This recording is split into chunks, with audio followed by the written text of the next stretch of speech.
Magandang umaga. Dito tayo ngayon sa iCrops Head House. Kasama natin ngayon si Kuya Greg at ipapakita niya sa atin yung dapog na tinatawag. So ito yung dapog, yung maliliit na punlat ng palay. Pero anong kinaibahan po nito sa iba?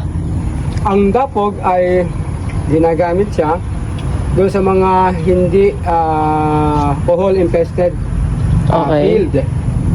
Usually siya ay ginobro o pinapalaki sa isang nursery kagaya nito na semento.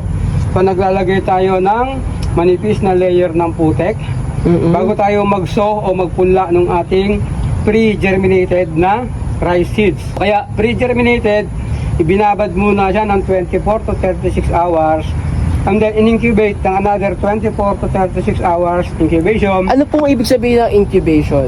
Kinukulob. Nilalagyan siya ng kakawate leaves. Mayroon siyang ethylene gas. Yun yung magpapainit sa ating ibinabad na palay seeds.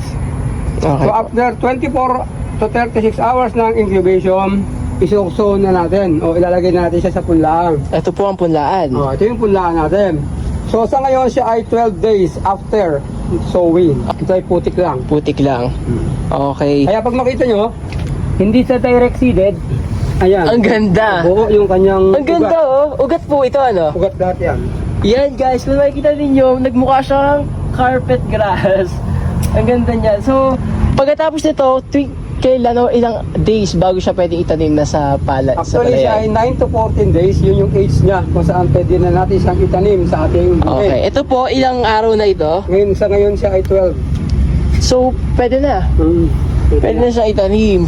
Ilang meters kaya masasakop nito, kuya, kapag itatanim natin? Itong kahabaan na ito, kung makikita nyo, lahat yan ay nandoon na sa field. Itinatanim na. So ito ay mamayang siguro mga 10, susunduin to para dalhin doon sa bukid upang itanim. Okay. Kaya lang siya hindi agad dinala, mainit ang panahon, matutuyo yung ating dapog doon kapag masyadong naka-expose sa init. Kuya Greg, ano po bang variety ito ng bigas o ng palay? Ito yung tinatawag na glutinous variety. Ito yung ginagamit sa malagkit. Malagkit, oo. Oo, malagkit siya. So ito ay good for 1/8 of a hectare. 1/8 of So, maliit lang. mga 1,200 malaki din. square meter. Malaki din pala. 1,250 square meter. Ito yung allotted area na pagtataniman itong dapog seedlings.